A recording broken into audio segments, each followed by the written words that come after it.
record on this computer. We are now recording. Still free to swear. It's actually really funny because someone was like, let me know if it gets sweary and if you want me to bleep. And I was like, is that a challenge? Because we can make it really sweary and make you bleep a lot.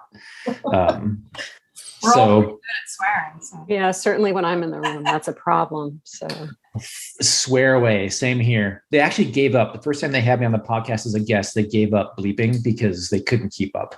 And I think I was trying to be polite when I was being interviewed, but slowly over time, forget it.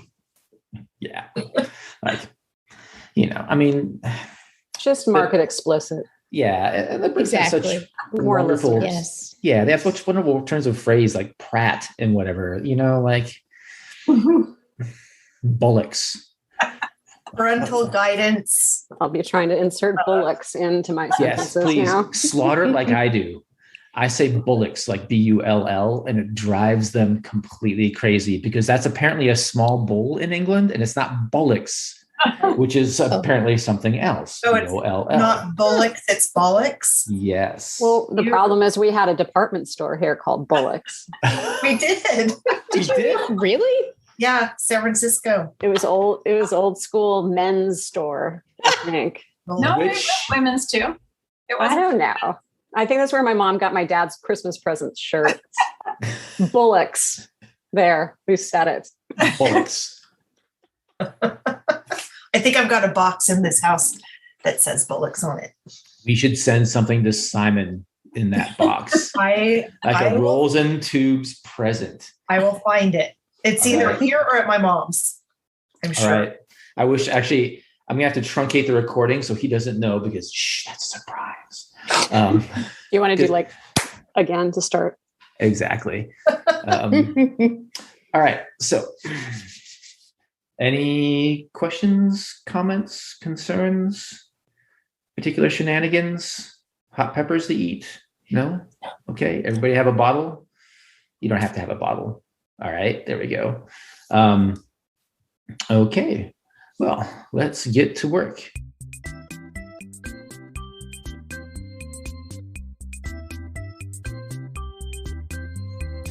Hey there, this is Erik Mathy, co-host of the Large Format Photography Podcast, and I am sadly bereft of the presence of Andrew and Simon because they are asleep. It is 7:16 p.m. and some ungodly hour of the morning, evening, whatever it is, in Greenwich Mean Time. What does Greenwich Mean Time even mean? Anyways, and I'm doing a little pirate broadcast of the Large Format Photography Podcast with the incredible crew of the Rolls and Tubes project, one of whom we are all familiar with, Jenny Sampson, but three others you are not, but should be. We have Nicole White, Colleen Mullins, and Christy McDonald with us.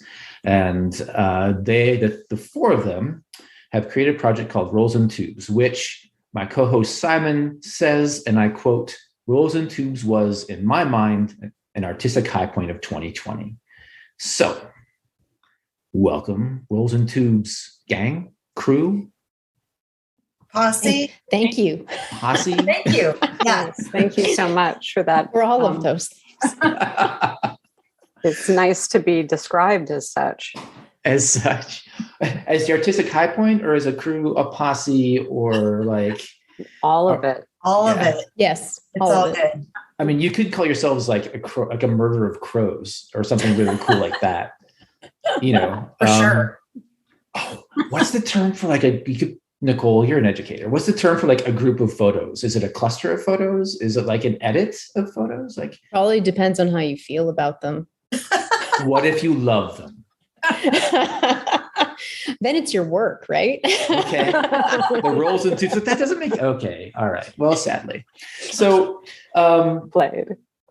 Let's, for those of our audience of the large format photography community and audience who aren't really familiar with Rolls and Tubes, who here would like to volunteer to give a 30-second summary of what Rolls and Tubes is? There are people pointing in directions. I think it might be at me. I'm Colleen. And Rolls and Tubes, formed out of a critique group, loosely formed, having trouble meeting in one place, being all over the Bay Area. And then Zoom and the pandemic happened, and we had a critique in person plan, but then it ended up online. And I threw it out there that since people were like, I have nothing, but I could talk to some people would be nice. And I just said, make something from the history of photography with toilet paper, go. And 3 of us got together that day and did something in 2 hours, I think, Okay. that were remarkably recognizable. And I think like part of like, I mean, it's now old news, but at the beginning of the quarantine and the pandemic, there was an extreme shortage of toilet paper. And so in that moment, it was like, oh my God, that's so funny. I mean, of course, as time went on, a lot more people were doing things. Well, not a lot, some, but we were certainly, I think we were kind of unique in our usage. But so you specifically chose toilet paper because the whole run on toilet paper was hilarious, right? Of all the things. So funny. Yes. Right. It was a little frightening, and I'm going to share a story out of school about Christy, because early in the pandemic, we were having these conversations. She's like, seriously, what is going on with the toilet paper? I have to go to my corner store and he will only let me buy one at a time. One roll at a time. But at the time, her husband also had become a hobbyist winemaker. So she was sitting on 50 gallons of red wine. And I thought, you know what? She's going to be all right in this pandemic because she can trade in the Thunderdome. I was just going to say, you're just going to roll a giant barrel of red wine and be like, my friends, 5 cases. Did you actually do that, Christy? Did you barter wine for toilet paper? No, but we ended up drinking a lot of wine over the pandemic. Thank God we had it. So many shared experiences in this pandemic. Mm-hmm. And it is a little bit of irony that people panicked about certain things, but one of them was oh man, I better be able to wipe my ass. I mean, it speaks to a lot of our just concerns when they're reduced down to the most important things. Right. What are we going to run to the store for? What are we going to fight people for? Right. And it really snowballed because, do you remember stores for weeks and weeks and, maybe 2 or 3 months, I can't remember. They were literally empty. The shelves were empty of paper towels and toilet paper. It was, and sanitizer, it was nuts. It's hard to imagine now, where we are now and where we were then. I hate to say it, but I just heard on the news an hour ago, it's happening again. The toilet paper thing is happening again right now. Is that because of the natural disasters? I'm going to install the hurricanes hitting? I swear. That's a great idea. Oh my goodness. And I've been then talking about it for the last year. I'm like, fuck toilet paper. We don't need it. Does that mean it'll become rolls and bidets, rolls and fountains? I mean, because you can incorporate rolls the and bidet. tubes. It would be a different kind of tube. It's a hose. Right. You can incorporate little water features into the images. Definitely Jules Etienne Murray comes to mind. Edgerton. Yes. Oh my goodness. The motion. Mm-hmm. Yeah. Yes, absolutely. A little strobe on that action. And then now each of you are also obviously you're photographers, right? But, I believe, unless I'm mistaken, you all come from relatively different photographic practices and backgrounds. So since you're all in different orders on different screens, I'm just going to call out names. I'm going to ask each of you just to very quickly summarize sort of what your photographic background is and what your typical photographic prior to rolls and tubes practice actually was, what you did with photography typically. So I'm going from this is actually my right, it's reversed, but my right, which would be Nicole.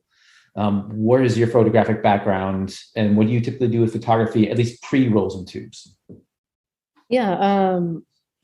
I would have to say that, at least academically, I have a very traditional trajectory. I did all the art school things and had a variety of different professors that I worked with and that, have really influenced the things that I do and think about. But for me, most of my work is centered around understanding the environment that I am currently in and sort of examining both like the more local landscape around me and then putting that into context within the larger United States.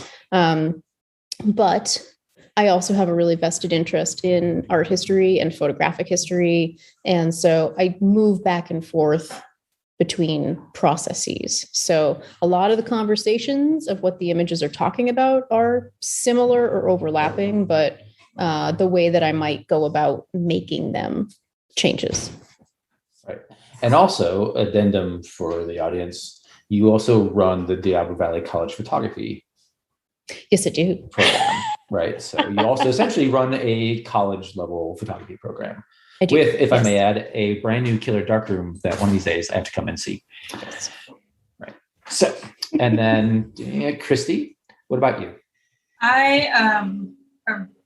Academically, I have a degree from UC Berkeley from about 1 million years ago in art practice, but they don't have a photography degree, so Okay. photography was my focus. I did black and white film photography for years. I'm a street photographer and documentary photographer, and I've done other kinds of photography like portraits and things like that, which I don't do anymore because I don't like it. So anyway, yeah. Okay. Street. Colleen.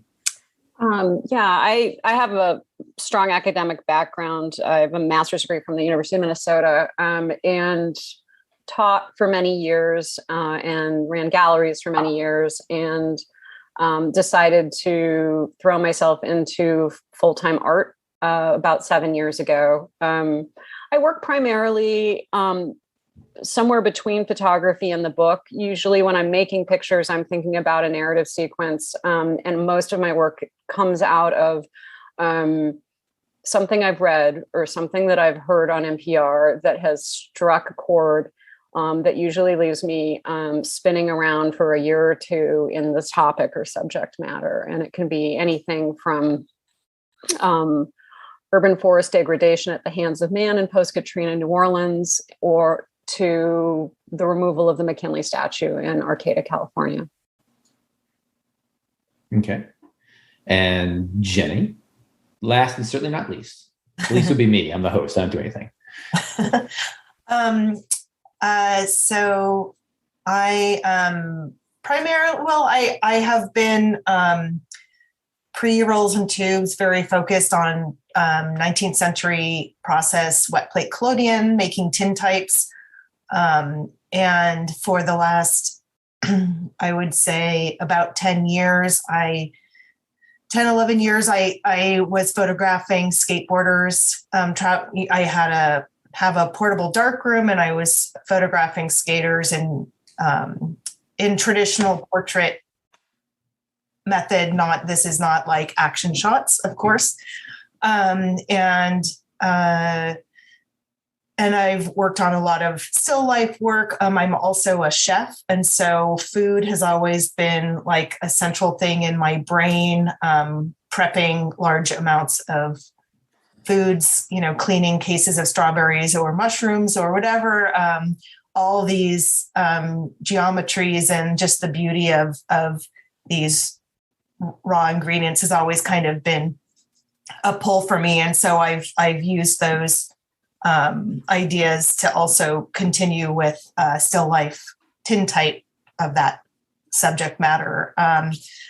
And I've kind of come back around to film photography, black and white film and Polaroid a lot during the pandemic. Strangely enough, I wasn't doing a lot of tintype during the pandemic. I was doing more film photography. So that's kind of circling back around into my world. Okay. And how did the four of you meet? Colleen. Colleen is Colleen's fault. Colleen. Yes. We blame Colleen. It's a myth. I don't know. I guess maybe. I mean, No, it's really true. I mean, I met Colleen at SPE. For those of you who don't know, Society of Photographic Educators. yeah, we met at a regional conference in Tucson. Yeah, and so we met there, and then I met Jenny through EPCO, right? Yeah, I met Nicole. Okay, this is Jenny. I met Nicole at Colleen's holiday party. Oh, And nice. Nicole had just moved out here because I think you got your job, right? Mm-hmm. Yeah. So we were chatting in Colleen's kitchen for like 2 hours. Yes. Okay. It's all coming back to Because me. neither of us knew very many people at the party.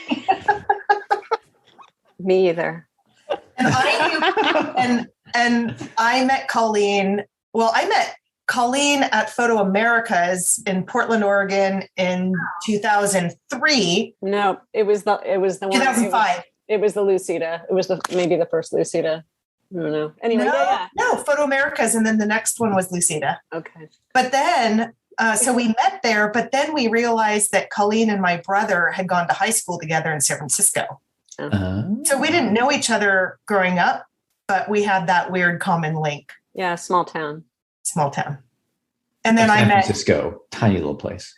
It used to be. It can be, you know. And Christy and I met through, this is a funny thing, but we also met through a mutual high school friend of mine.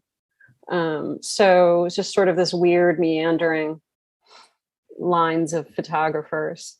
And then I think Nicole and I met Christy at our first crit group. Mm-hmm. Yeah. Ah, okay. Yeah. Cool. Christy, Please, go ahead. Christy and I periodically work together on a little project in my mom's hometown in the Central Valley. So we meander a bit together. Cool. Due to go back too. We do. It's been a long time.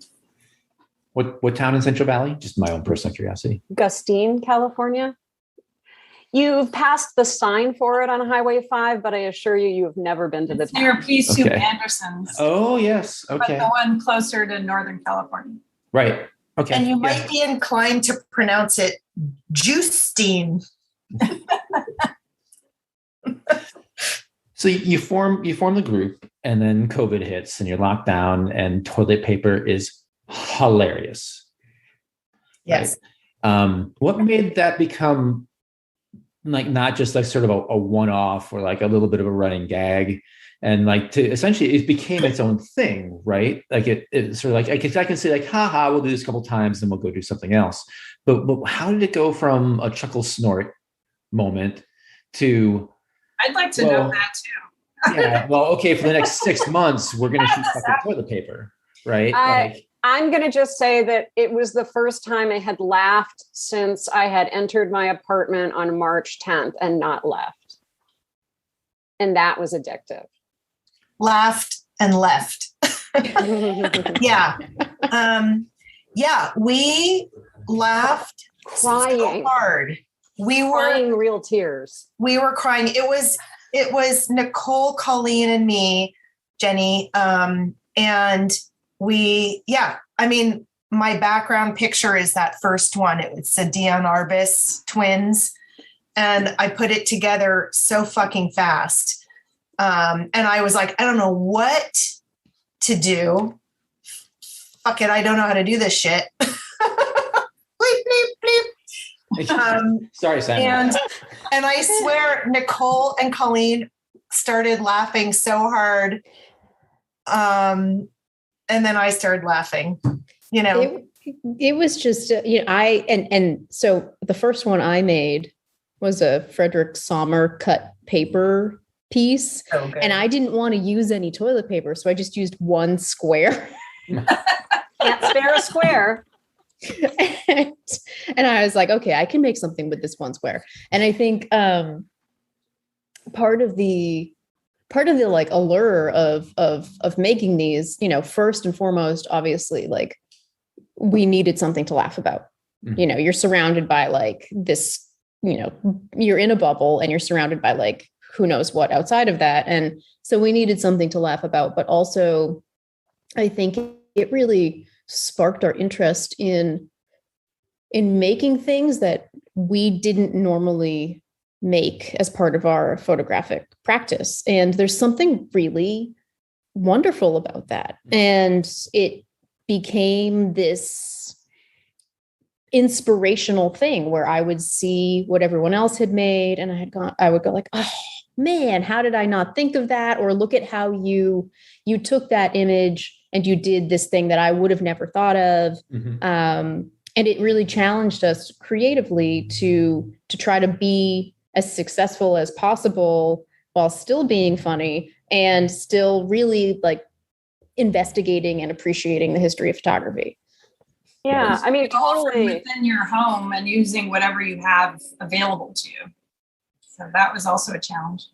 Well, and it was really the spark of it all, right? Because I mean, I was like spewing on my own Instagram feed things that I keep secret all the time, my embroidery and my like bad watercolor skills, and you know, it was a way to make pictures that I'd never even considered making. Right. So and also we were like, in that beginning time, there were so many unknowns. You know, we were at that time, we were like, oh yeah, maybe like 4 months we'll be back. Yeah. This will be over. It'll be quick. But then it kept kind of changing and like, you just couldn't really, you couldn't make any plans. You couldn't really do anything. Like it was a very stagnant, like stifled time. And this, like, because we laughed so hard, we were like, oh my God, let's do it again tomorrow. Should we? Yes. So we did it tomorrow. And then we did it again. And I think by the second or third day, Colleen was like, I'm going to start an Instagram page. What should we call it? And we were like, what? Okay, whatever. But it definitely gave us a purpose, a daily purpose. When we really didn't. I mean, Nicole had a serious job. She had to show up for work and teach kids how to take pictures. Just kidding. I don't mean to be minimized. Yeah, that is exactly what I do. But like, otherwise it was like, what the fuck? What am I going to do today? What am I going to do? I don't want to listen to the news all day. Yeah, because the news is insanely depressing. Right? Yeah, and I mean, remember who was president then? You know, it was like, ugh. Yeah.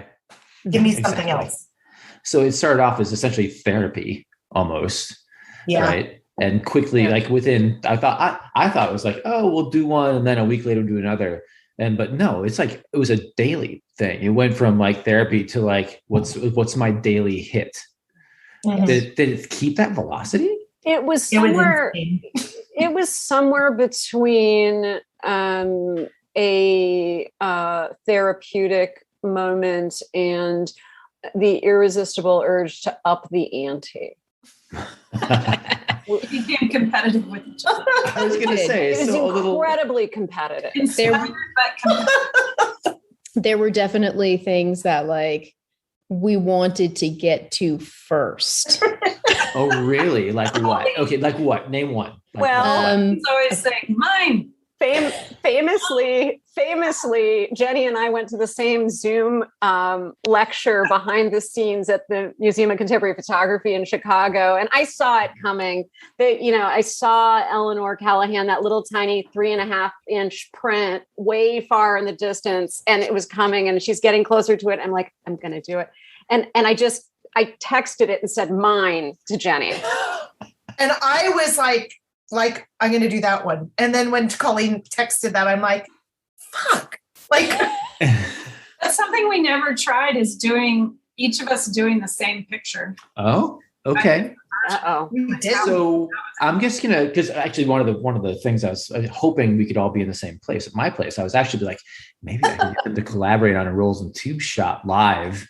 Oh, that would have been so cool. That would be with the crap I have laying around. I have some. So one of our funny toilet paper stories is my fiance, as I always put it, my long-suffering fiance, because she has to put up with my ass. During the start of the pandemic, she, like everybody else, was sourcing toilet paper. And her dad's side of family, all from China. She has a family in Hong Kong, whatever. And so she found a great deal on toilet paper from China. And she ordered like a couple of cases of toilet paper from China. And she's like, got it. And they come and they are the tiniest fucking toilet paper rolls ever. Like they're like unused, like just itty bitty rolls of toilet paper. And I was like, well, these are great for camping, maybe. Like, I'm not sure. And we still have them. Like they're unopened. Like we still have. When you live in China, you have to pack your own toilet paper all the time. Yeah, exactly. And are so they this small? They're not that small.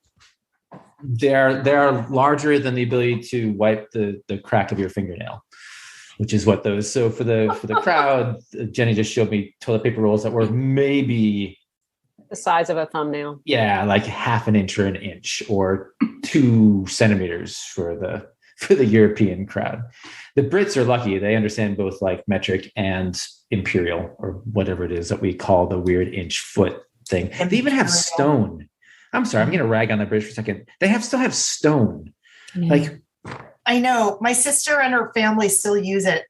It irritates them. Oh, they don't live in England anymore. the British are weird. Jenny cusses. Jenny has cussed 4 times so far, by the way. Colleen is keeping track. Not keeping track of me, for which I greatly appreciate. So we get to the dailies and this toilet paper, and it's getting competitive then, right? But I guess one of the things I was super curious, I'm going to start with Christy, because your main photographic focus, I studied all of you before I came here, is near and dear to my heart, which is documentary work, right? Which is very near and dear to my heart. But obviously shooting pieces of toilet paper and like cardboard tubes, like it may be a little difficult to go out and like find like a W. Gene Smith or Eugene Richards or like somebody else's like signature image and reproduce it with toilet paper, not to mention maybe a little weird and insulting. So for you, like, what was the biggest like switch, like the biggest thing you had to learn, or the biggest surprise, or I don't know, just like the biggest like moment for you really switching up your practice to something completely different? Well, it definitely was all of that. Yes. It was very hard to find the photographers that I really love. I think I did do Koudelka and I saw that. Robert Frank. But it was really hard because most documentary pictures just aren't, like you said, it would be insulting or weird or whatever. So I did have to do things like working in more of a studio style that I just don't ever do. I have done, I don't like it. But I was having to sometimes use lighting and, backgrounds. And I used my daughter a lot too, which was actually really nice to do. She was my main muse, my daughter and my dog, because they were what I had available. Right. And they were willing. So that was good. But it definitely was hard. And I was, but it was also, it brought me back to like photography in school and those, all the stuff I've done in the past. It was like, I still remember how to do some of it. Mm-hmm.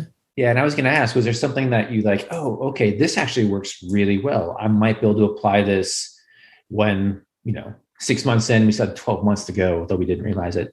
Like next month, when we're set free after 6 months of lockdown, and I get back out there to shoot documentary work, was there any sort of technique you were like, I could use this? No. No?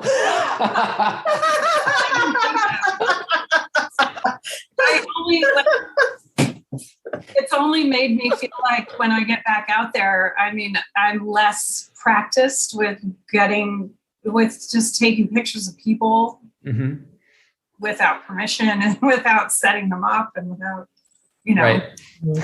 And that is something that is sort of a thing you kind of need to do on a regular basis to keep it flowing, Yeah, because it's not easy to interact with people when you're doing documentary work. When you haven't really interacted with a lot of people for 2 years or whatever it's been. Yeah.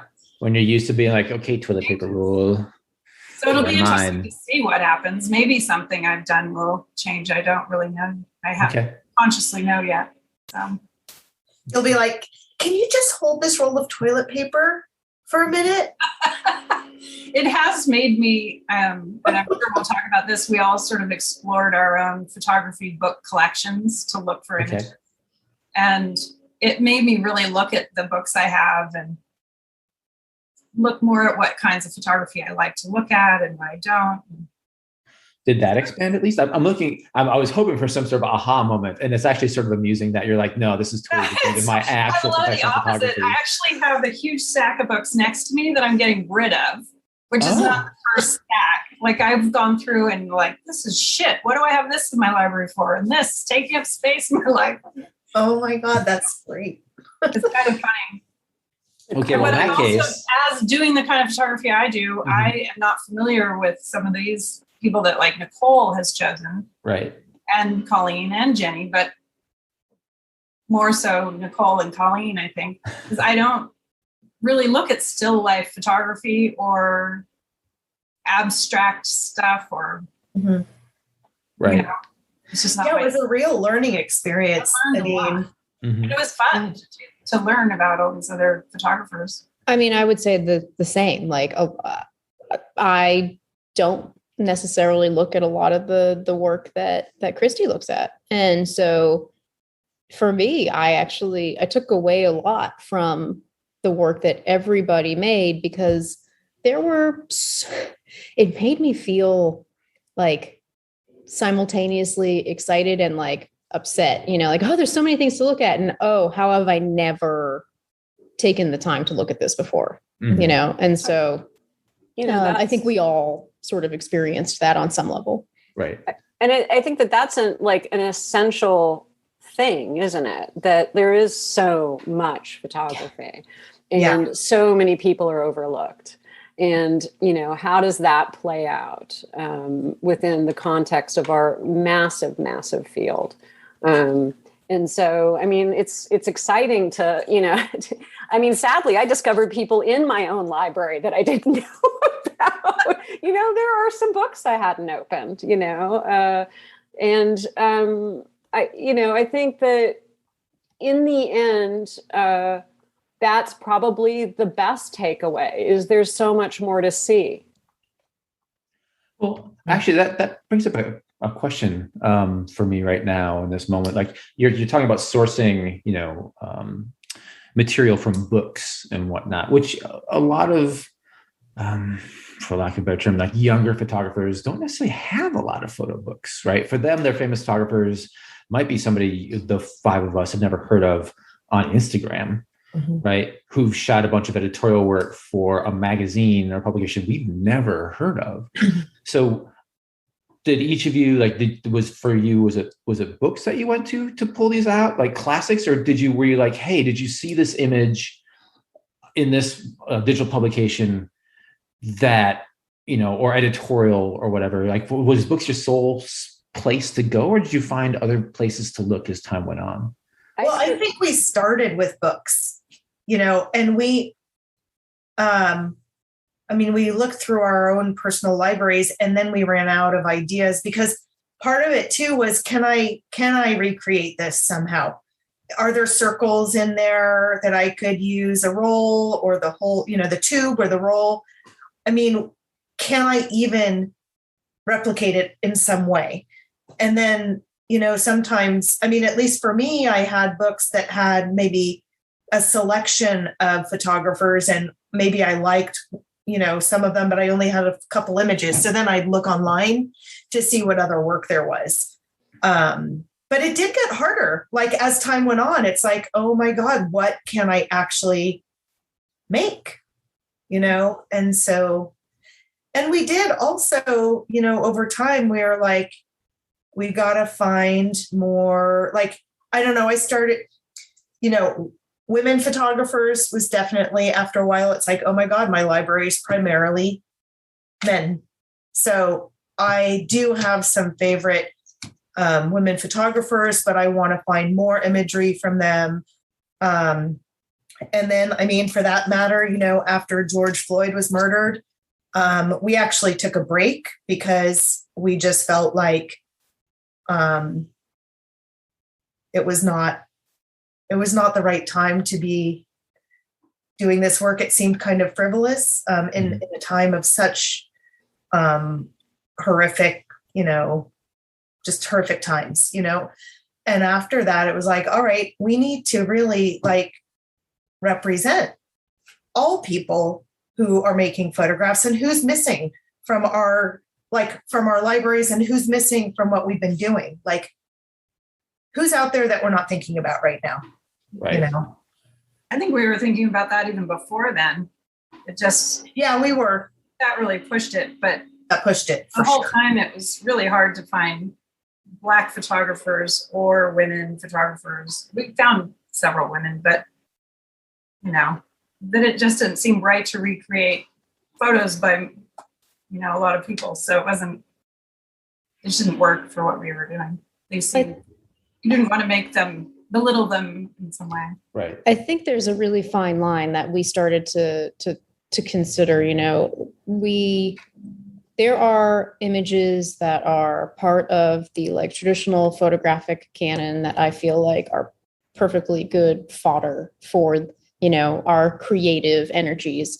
And then I feel like there are people whose work we seriously, and this, I think with all the images we made, we respect all of those photographers in terms of what it is that they're making. But I feel like there are some that are much better known in the photographic world and in the photo history world. And then there are other photographers who we sort of pinpointed and made a piece because we wanted more people to be directed to them, so, but there's a really fine line there. And we tried to be as appreciative of the originals as we possibly could, I think, regardless of what we were doing.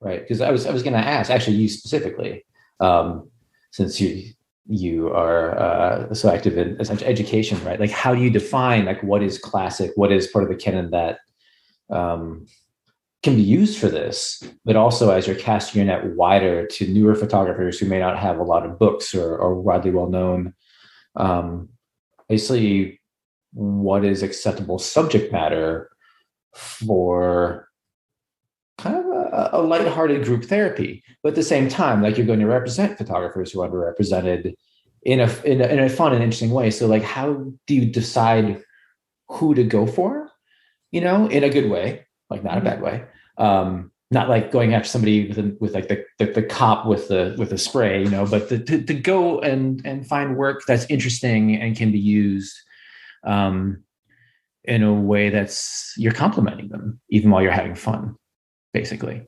No, it's a really good question. And, I don't know if we necessarily have a straightforward answer for it, because I think, again, all of our interests are really varied, or the work that we're drawn to is distinctly different for the four of us.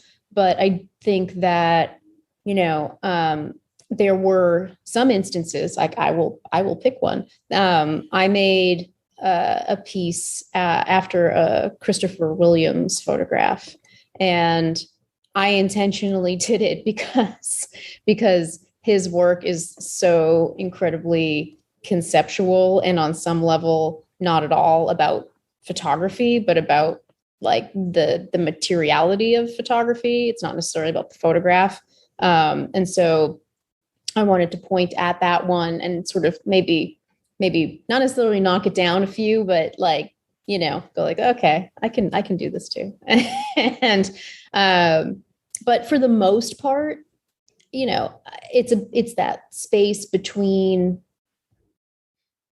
appreciation and respect and notoriety and humor, which is a really weird sphere to navigate.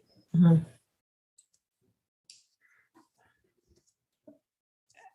And I guess for the photographers whose work you use, or any of them, is a weird question to ask, but are any of them living? and know that you use the image? And if so, what was their reaction? Yeah, actually, my very first one was David Maisel's, one of his test buildings from Proving Ground. Mm-hmm. And he's a local photographer, and I know him. So when I initiated the idea of the Instagram account, I asked him, okay, is it okay? I did a thing. I emailed it to him. I mean, how could you not see it? But, sure. Yeah, we tagged him. Okay. What did you say, Colleen? No, he liked it. I mean, I wouldn't say it was enthusiastic. I don't know. I mean, I haven't gotten any cease and desist papers or anything like that. So I feel like we're still friends. We've always tagged every photographer though. So. Yeah, living or dead. They were, yeah. And Ken actually was super stoked when I tagged him. He was Ken so Rosenthal. happy. Yeah, Ken Rosenthal. He was super happy and honored. It was kind of like an Al Yankovic, moment where if you get spoofed, like it is an honor. And that's how I felt Ken was with his. We had somebody contact us, some random person on Instagram, asking if we would do her photo. Oh, well, okay. One, was their photo interesting? Was it good? There wasn't any one particular photo, I think. I don't think Just anything? I think cannot confirm or deny is. Yeah. So you're influencers. You were reached out by a photographer to work because you are influencers. You have entered the realm. Is that what that is? That is exactly what that is. Could you promote my work? Could you do one of mine? Jenny, could you do one of mine? Well, I mean, didn't we talk about also like doing one of each of ours? Like we never did it, but we thought it would be funny. Yeah, I mean, there are different kinds of challenges that you could do within the context of this sort of rule-based exercise that we were enmeshed in. But, I mean, I think as just going back to the idea of these photographers, I mean, sometimes we were ribbing and sometimes it was homage and sometimes it was to raise the profile, Right. I mean, so at what point did the Instagram account start to get traction and you're like, oh, wait a second, there's a lot of people looking at these, other people liking these? Like at what moment was there this sort of light bulb of like, oh crap, we've done something? I do remember at one point Colleen saying, we got 100. We had 100 followers. We had 100 followers. And Christy, who's the mother of teenagers, immediately said, that's nothing. What are you talking about? My kids get like 500 likes per photo. Yeah. We're not showing enough skin. They should try to be a professional photographer and then they'll get reality set in. Yeah, nobody will like anything anymore. I think actually for me was the moment where Nicole, and it was after 100 followers, but maybe before 200, Nicole texted me, did you notice that X curator is following us? Oh yeah. And I was like, should we follow them back? I don't want to seem too eager.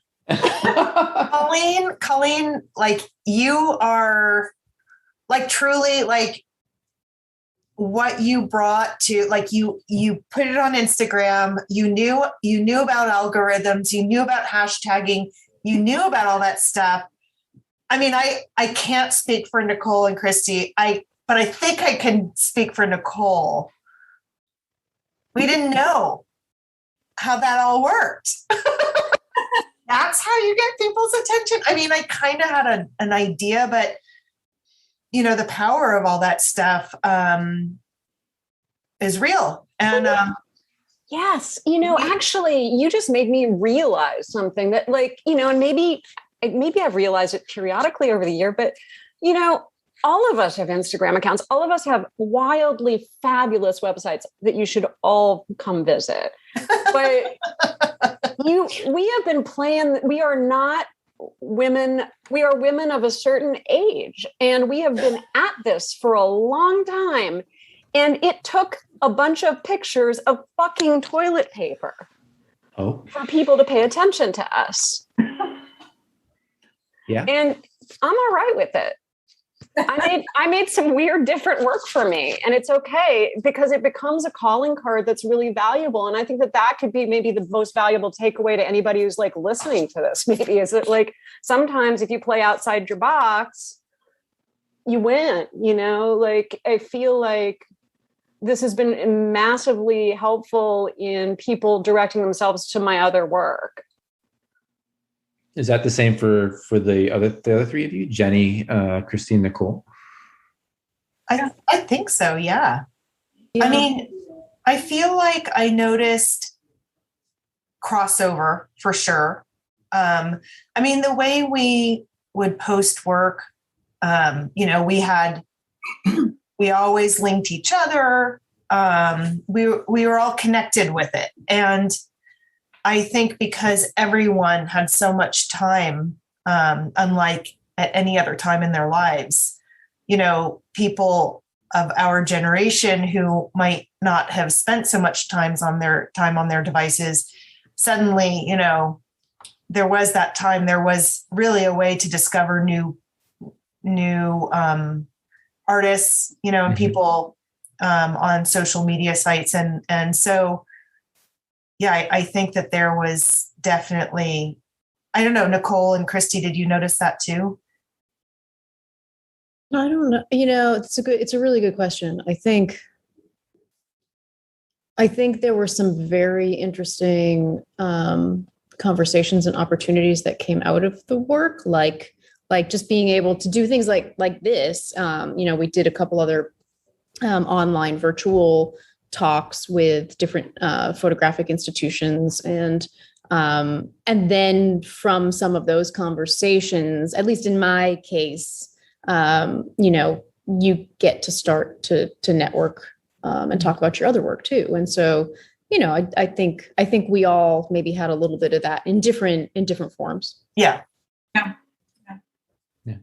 Do you agree with that, Chrissy? I mean, once you're able to get out there and start doing documentary work again, have you found that you might have some more opportunities than you otherwise might have had for your work or for your library of work that's already existing? Or I don't know that it would necessarily be from rolls and tubes now. So I don't know. Right. And I don't mean to pick on you in particular, but but I kind of am, just because your background and your focus is a little bit different than Colleen, Nicole, and Jenny. So it's a pretty interesting, I won't say edge case, but it's just an interesting thing that I sometimes just come back to and I wonder about Christy.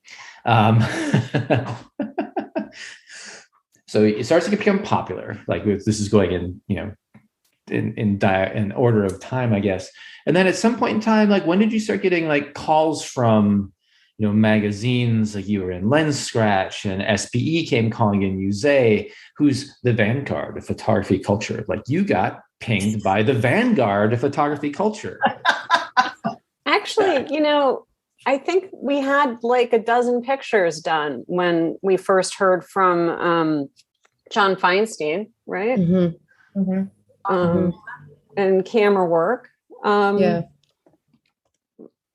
think it goes back to that thing that like people were just consuming much more social media at the time. They were home. It was like the elixir to the daily press conference, the coronavirus task force, and so people were seeing it and more quickly than they would have. And Nicole, I feel like I'm repeating what you just said, but yeah, so it was immediate. And that also drove us a little bit too. I mean, it was encouraging that people were seeing it and engaging with it and enjoying it. But that being said, we really were doing it for each other, like, and for ourselves. I mean, Did you like chortle on your own in your darkened space trying to make a picture of a toilet paper tube while you're balancing 7 toilet paper tubes and swearing at them and then just like laughing? It was really, I was still teaching. We had to obviously like shift to fully online classes, but it was like this wonderful ending to my day. Like I would be on Zoom for hours and hours and hours, which is wonderful. And my students were fabulous. And so I don't want to, it was great. Like they did an awesome job. but then I would get off of Zoom and I'd be like, okay, I can go explore photographs for a while. And then I can take my camera and try to do something. And it like that, just having that time and intentionally setting aside that time and being really deliberate. It was really important to give, at least for me, to feel like I was giving myself something, a goal. And because I had such a weird schedule at that time, there were days when I would actually like, if I had a day, I would make like 4 in a day. You did? Yeah, because I knew that I wouldn't have time. And so God. I would just go like, okay, I've been thinking about these for like a couple days now. So Erik, like in the beginning, we were each making one every single day. And then after a while, we're like, can we, like, I literally am not doing anything except this.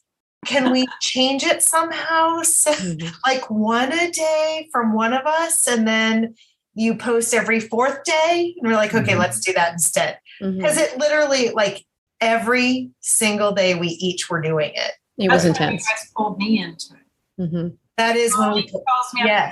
Can you should post a picture. And I was like, oh, okay. And I thought she meant one. Yeah, we roped you in. And then when I didn't post a couple days later, she's like, what, are you going to post your picture? Your next picture? Your turn. What do you mean your next picture? A year later, 100 photos later. I know. Right. Well, and it's going back to Nicole's point of, in what is now a virtual world for like most of us like in our houses, it seems like it's a physical practice. Like you get off the screen and you grab something, you have something in your hands, and like in your case, Christy, your daughter or somebody's cat or whomever to work with and actually interact with something right there in front of you versus like what we're doing right now, staring at each other in a screen, which for most folks is still a reality. Most of us are still remote, right? Which is shockingly depressing. Damn it.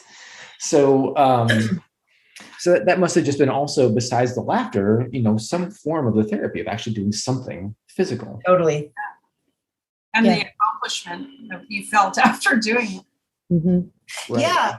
Yeah, totally, Christy. I was thinking about this with your time. Yeah, because like it was a challenge, but it was an achievable challenge, and also like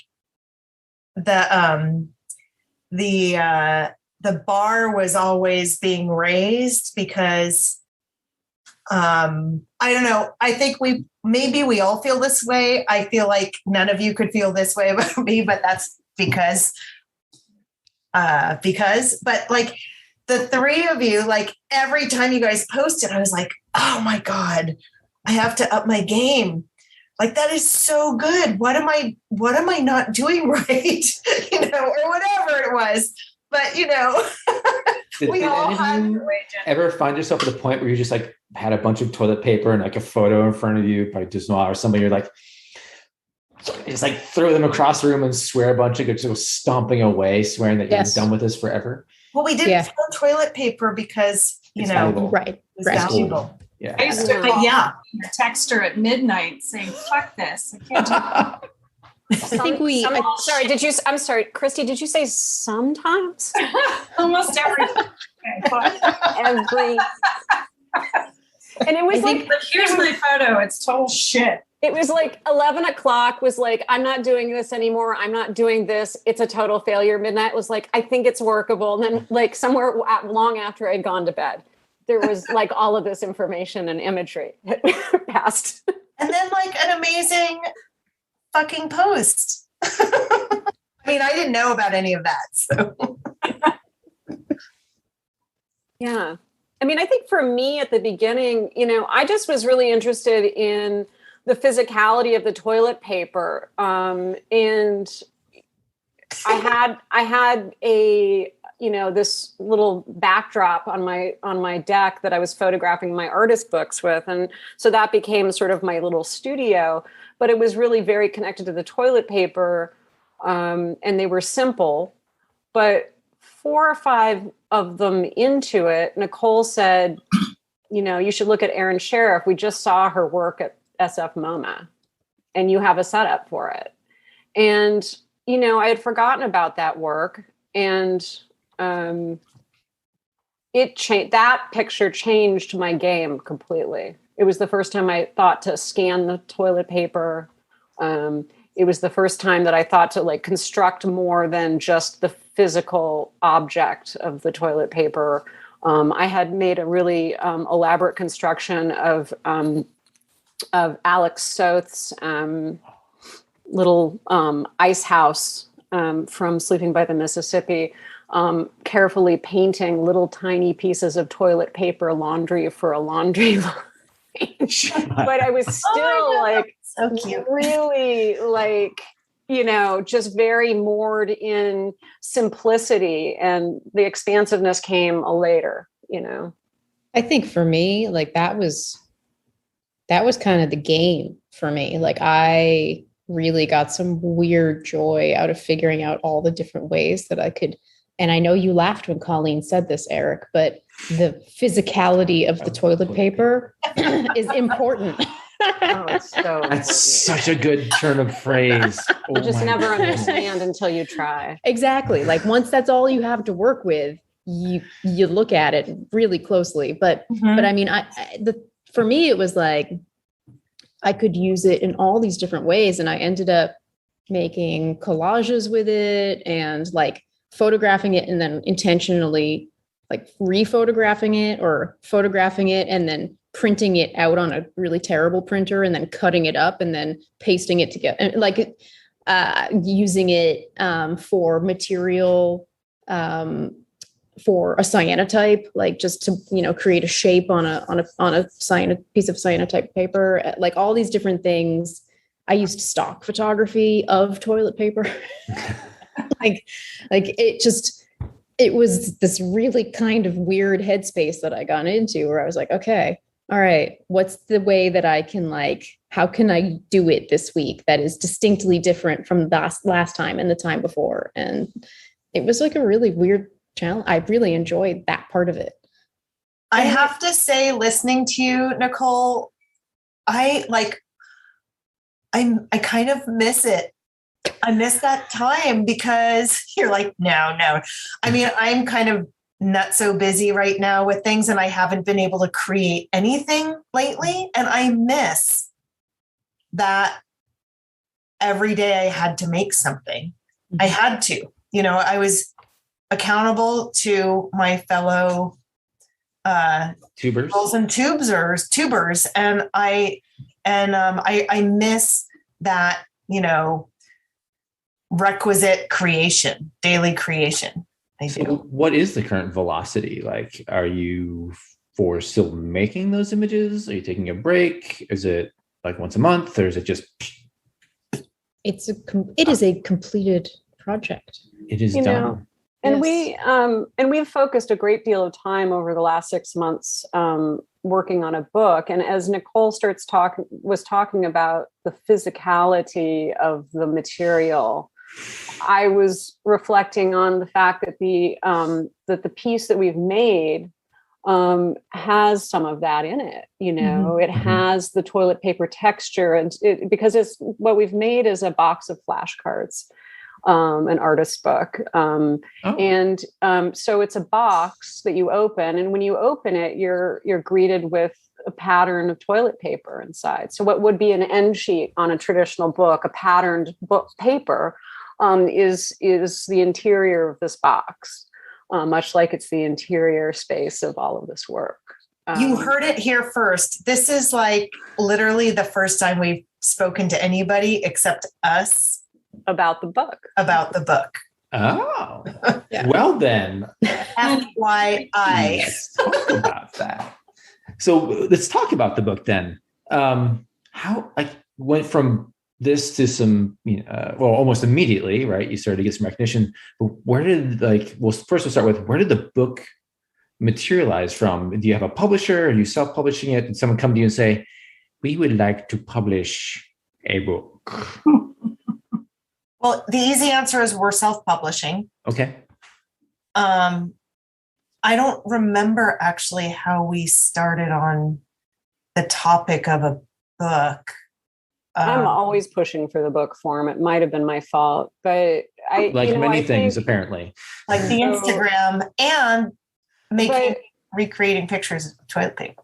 Yeah. The whole thing. We blame you. Yes, we blame you entirely.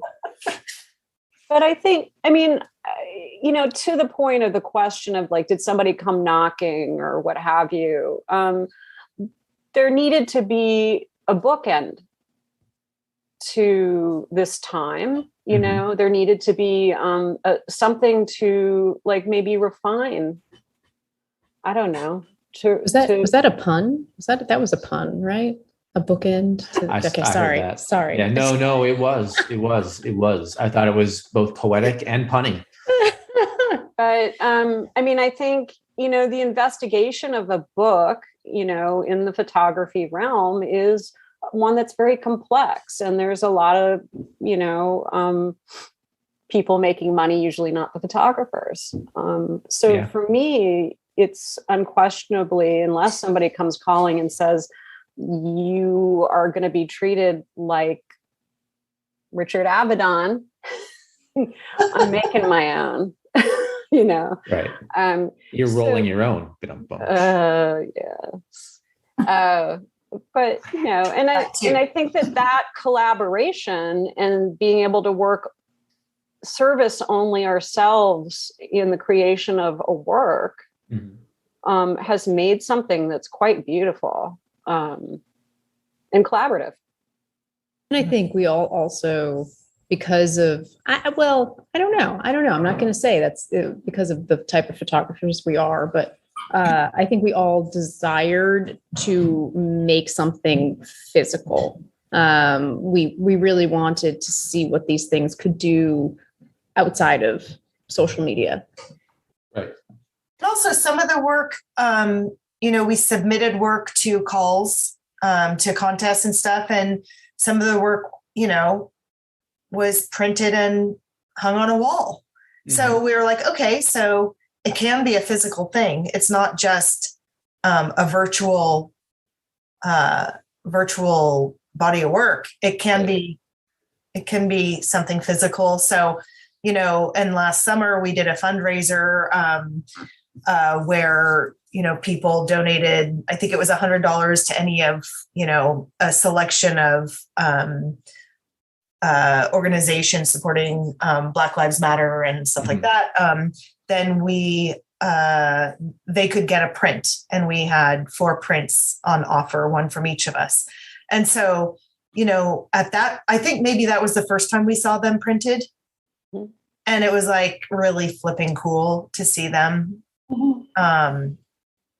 hold them in our hands. It really was whoa, this is so great. I mean, of course, we're all photographers here.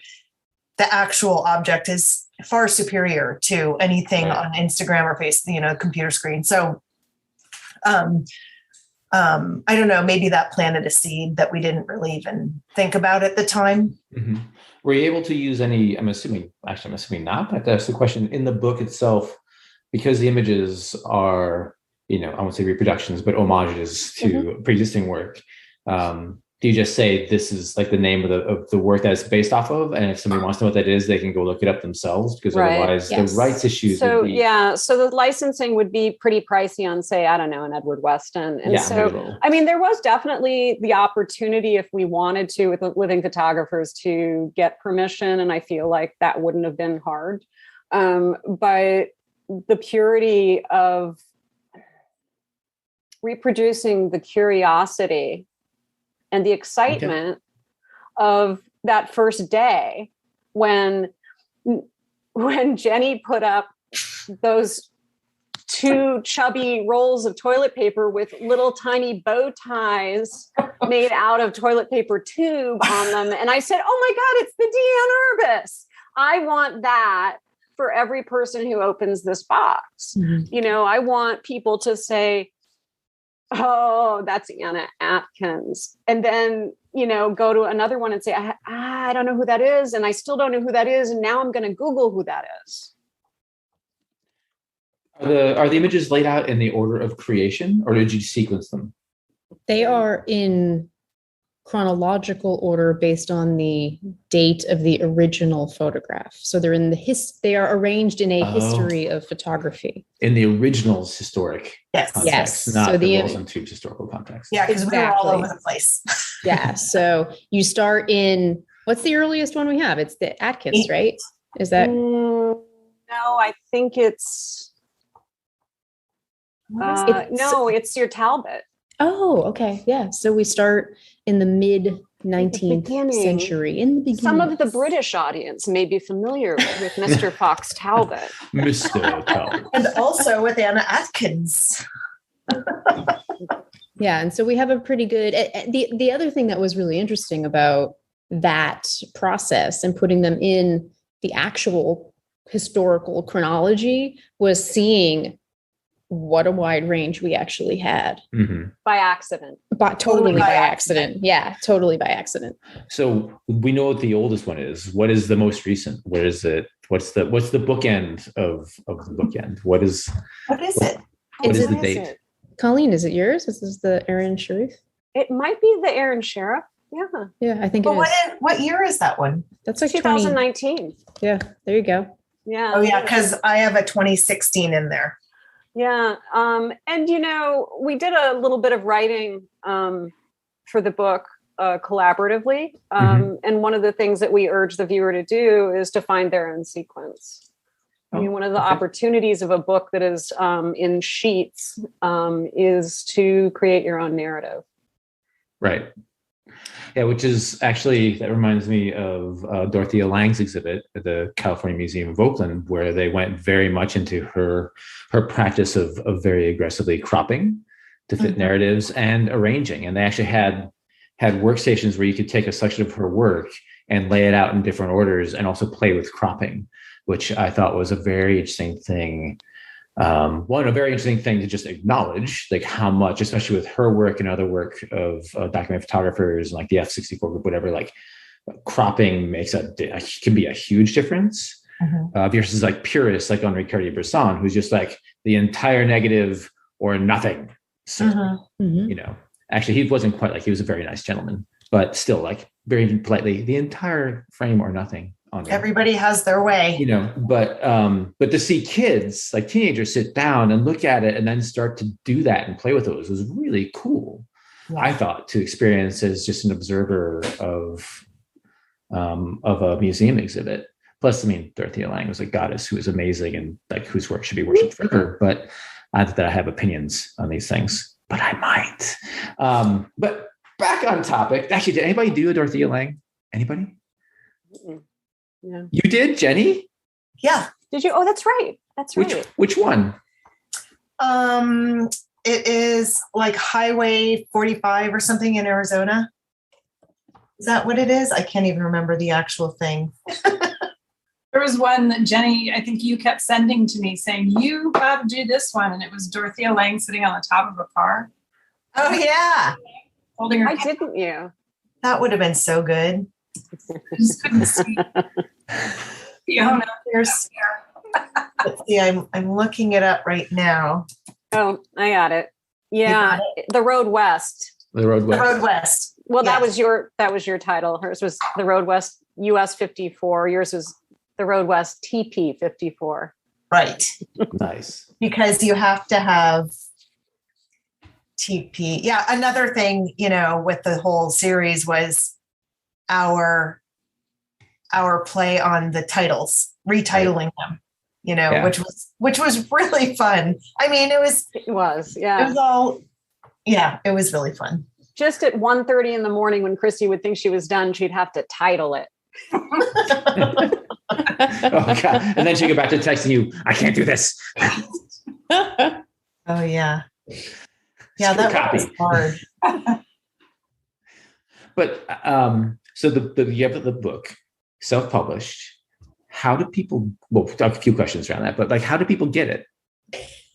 Well, the preferred method would be to go to rollsandtubes.com and click the button that used to say, "Give me a book." It did. We went into pre-sale on the 23rd, and 19 hours later, we sold out. Was that an expected outcome? No. Or was there like another series of texts of like, oh my God, oh my God, oh my God? No. Not that quickly. Not that quickly. Not at all. Yeah. I mean, we knew that it would sell out, but not that quickly. Less than 24 hours. Mhm. Yeah. I mean, if that was nuts.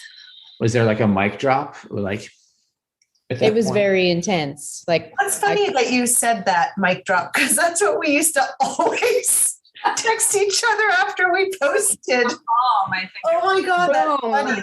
bomb emoji. Yeah, that was the biggest mic drop, I guess, of them all. Yeah. Which is maybe a fitting end, right? Because you're no longer doing the work. At what point in time did you decide, okay, like the world's opening back up, we're tired of this? Or like, what was the impetus to stopping, I guess, to deciding we're going to stop and we're going to bookend, we're going to get to the last sheet of paper on the roll, going to pull it and then like be done with this? Things just got busy. Okay. yeah. Things got busy. The world wasn't totally open yet when we started to slow it to, I think, like once every 5 days or something like that, one of us would put something up. It was simply, and it was funny how, and this is probably a very common experience, I think, for people, that once things started to open a little and we started getting just a little bit busy, it was like so overwhelming. Mm-hmm. Yes. Like I have to leave my house today, like, oh my God, I'm going to have to do this and I'm going to have to do that. And I did 3 things today, and it became hard to maintain that practice, but it also meant that, our individual practices were opening up more too. Right. And go ahead. No, after you. I totally agree with that. I think there just became like that feeling that all of a sudden, oh, I could go outside today. Oh, and those things started to creep back in, and finding that time became a little bit more challenging. And you didn't need that physicality, that like non-screen time, right? Right. Exactly. Do you plan on doing, since the first run, edition 1, sold out in sub 24 hours, are you thinking of doing another run? Like, or are you just sort of like, eh? We actually are focused right now on a large retrospective of the work that's going to open in a week and a half at the Philadelphia Photo Arts Center as a part of the 2020 Photo Fest. And that exhibition has been produced there, and it'll be available for touring. So we're looking to get back on the walls. Cool. Yeah, so that goes up, as Colleen said, in a couple of weeks, and it'll be up there through the end of the year. Mm-hmm. And we're hoping to move it, to some new walls in 2022. Okay. So you're looking to do, like, to take the collection and have a traveling exhibit. Yeah. That's awesome. Are you going to go to the opening in Philadelphia? That's the other question. Like, it becomes overwhelming to think of things that we used to do common. Like, I'm not going to just, but we'll get on a plane and go to this like moment of that's really awesome, but like Delta variant. Like, do we even know yet? I'm not sure we know. Have you decided? So Christy and I might be going. We're still talking about it. So there's either going to be two of us or none of us. Unfortunately, I mean, we all really we were all going to go. We were looking at Airbnbs. We were totally planning to go. And then we were gifted with the Delta variant. Right. And that kind of changed things. Yeah. I mean, one of the sort of upsides of all of this is that we know that we can do an artist talk online if that has to happen, that kind of thing. I'm so disappointed, and and this is starting to affect other shows, down the line that I have too. It's just it seems like sort of an endless default right now. Unfortunately, right. It's kind of a sad irony, actually, that you're able to have a physical show, but because of COVID, once again, you're not actually able to go and be there. But at the same time, that little bit of freedom of restriction ended the project in the first place. So it's done. We're free. We're doing a few things. But also we're doing a few things, because more than 2 things a day with more than 3 people is just stressing as fuck. But then there's an art gallery opening where there'll be 50 people there. And it's all. And that is actually a really important point, though. 6 months ago, this particular space that's hosting the show was not physically open. They were hosting exhibitions on the exterior of their building. We were not going into museums, and now, while, I'm not sure I would go to an opening locally, I will go to a museum, with a timed entry and see things physically. And at least there's that. And it's really exciting because we have sized the images to match the originals where we could. Okay. So trying to be, to bring that physicality to the work from the physicality of making the work, I guess. But, I think it is the best of all worlds that there are shows back on walls. Yes. And if people, for the moment, sadly, the book is sold out. I'm highly encouraging you to do another run so I can get one. Are people able to buy prints, reproductions? Be able to say to get the Koudelka? Or sorry, I love the Koudelka, by the way, Christy. I just saw that and I was like, oh, that shot was genius. Sorry, I'm fanboying. But to be able to get selected prints, or for now we would refer people to the Philly Photographic Arts Centers. They're representing the work through December. Oh, that's awesome. Okay. Cool. Yeah. I mean, and we're really thrilled to have them doing that, and to hopefully throw some commissions back their way for being a stalwart and important organization in their community for photography. And weren't they following us? And that's how we. Were they the curator? You're like, there's a curator following us. I mean, they were not the curator, but a curator. Someone there was one of them. One of the curators following us. Pip trio. What's what? Not a big deal. And I think the thing about Philly Photo Art Center that's interesting is that they kind of pride themselves on premiering work. Being the first show for an artist, and so. For them to be the first ones showing this exhibition mattered to them. So nice. Then I guess to sort of to wrap it up, because the project is wrapped up and you're all moving on to phase. What would be one thing for each of you? I'm going to go in the opposite direction this time. That you took away from this project or this time. You essentially went through this entire COVID thing. You found new friendships, new relationships, new ways of seeing photographs, all sorts of stuff, right, happened. But if there's one important takeaway for each of you from doing this art therapy through COVID and everything else, what would that single takeaway be Jenny on my side, starting with you. I wonder if we're all going to say about the same thing. I think for me, it is to really just try something new, do something completely out of my comfort zone and my normal practice. What kind of a photographer am I? Whatever, like, just try it, just go for it. I kind of had to do that anyway with wet plate, with tintypes. You just have to do it and see what's going to happen. But this pushed that even further, to just, you will never get anywhere if you don't just try something. Colleen? I would say, don't be afraid to work outside of your well-worn paths.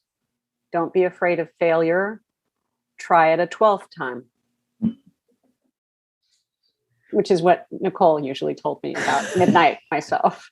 I don't know. I think the shadow is deeper and it was shot in a tube. I'm sorry, I was that person. But that is the thing. And it is basically saying the same thing that Jenny said a little differently. But, fear of falling is huge when you put yourself out as an artist, And so, fall. Mm-hmm. Repeatedly on the same image and text Nicole about it. Fucking Weston. There, it's large format. There we go. There's our tie-in, ladies and gentlemen. There's our tie-in. Woo! Christy? I would just kind of say the same thing, that, sort of pushing your envelope and whatever, doing. It was really invaluable in a lot of ways to do things I haven't done in years or do things I have never done, and to look at photographers and work that I've never looked at. And I feel like I learned a lot. And it was really great in that way, even in terms of working collaboratively, in terms of making a book, using Instagram. All of it has been a big learning experience and invaluable in so many ways. And it pushed me to do things that I am not comfortable doing, such as artist talks on Zoom and things like that. It just has always made me nervous to do that kind of thing. So it's been good to push me to do those things. And it's helped. I think it helps. We'll see how it works out in the future. I'm going to say, I'm just going to be, an optimist. I'm going to be a cheesehead from Wisconsin and be like, it's going to be awesome. Okay. Blame my parents. And Nicole? I think, Christy used the word, but for me, collaboration, which is a thing that I don't think any of us do that. It was totally a new world, I think, for all of us. And, while we weren't collaborating on each image, there was this continuous dialogue, this continuous back and forth about different photographs and photographers and things we were thinking about. And then obviously when it came to the production of the book, that then became this whole other conversation. And all of that for me was new. It's completely new and kind of fascinating, because it is an entirely new way of thinking about how you're making work, and also being able to get almost instantaneous feedback, because we're all sort of working in the same, we're having this ongoing conversation. And so, we could really bounce things off of one another, and in a way that you wouldn't normally get had we stayed as a critique group, right? Working on our discrete projects and being a little bit more distanced from one another. That is such a good point, because in a way, it was still a critique group. Yes. in this weird, I never really thought about that, but it's so true. But it was a low risk, it was a low personal risk critique group where like this thing we were doing, it wasn't serious, like our art, you know? And so, but with every day, it became more and more serious. And it was like the work, the essential work. And we were also like, I don't know, there were moments where it was like, how do I clean, like, I don't know, little lessons in Photoshop. Shh. I heard nothing. Tin typist.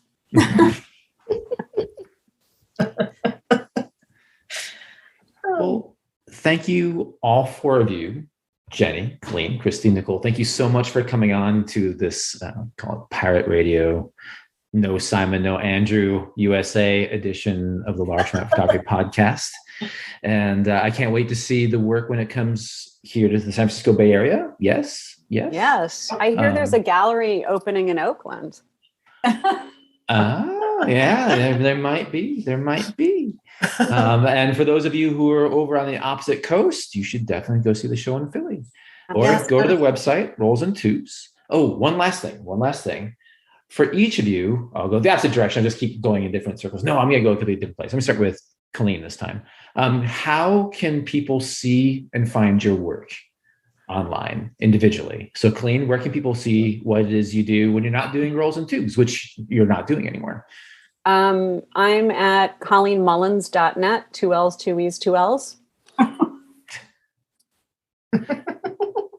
Okay.